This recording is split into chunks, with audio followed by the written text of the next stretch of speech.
మంతా తుఫాను కారణంగా శ్రీకాకుళం జిల్లా ఇచ్చాపురంలో బహదా నది ఉప్పొంగి ప్రవహిస్తుంది. ఎగువ నుంచి భారీగా వరద నీరు వస్తుండటంతో అధికారులు అప్రమత్తమయ్యారు. వంతెనపై రాకపోకలను నిలిపివేశారు. ప్రమాదకర స్థాయిలో నది ప్రవహిస్తుండటంతో రాకపోకలకు అంతరాయం ఏర్పడింది.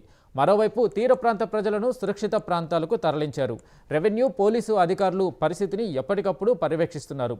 ఏపీ, ఒరిస్సా సరిహద్దు ప్రాంతం కావడంతో రవాణా వ్యవస్థకు తీవ్ర నష్టం కలుగుతుంది.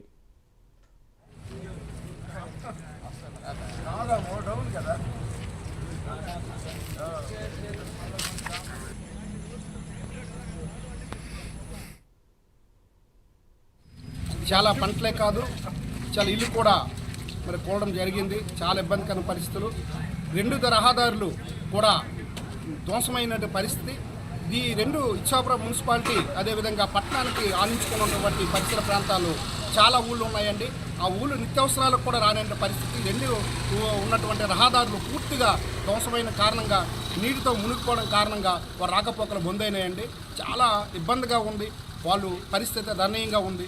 దీనికి కారణం మన ఒరిస్సా బగలెడ్డి డ్యామ్ ఆ తలుపులు ఎత్తడం వల్ల పూర్తిగా ఇచ్చాపురం నిజంగా పరిసర ప్రాంతాలు మొత్తం నీటి మట్టమై పొలాలు మొత్తం నాశనమని కాకుండా ప్రజలు కూడా ఎక్కట్లో ఇబ్బందులు పడుతున్నారు. ఇంకా ఎన్ని రోజులు ఈ రకంగా ఉంటుందో తెలియదు.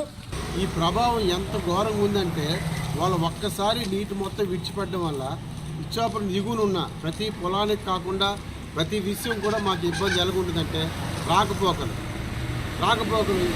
కొత్తగా వల్ల మనం వెళ్ళిపడమే దారిలో కూడా ఈ వర్ష ప్రభావం వల్ల ఈ రాకపోకలు స్తంభించడం వల్ల చుట్టూ తిరిగి మినిమం 5 to 7 కిలోమీటర్లు తిరిగి వెళ్ళడం వల్ల ప్రజలు ఇబ్బంది పడుతున్నారు. అదేవిధంగా ఒరిస్సాకి ఆనుకుని ఉన్న మన ప్రాంతానికి ఆనుకున్న ఒరిస్సా ప్రాంత వాసులు కూడా చాలా ఇబ్బంది పడుతున్నారు.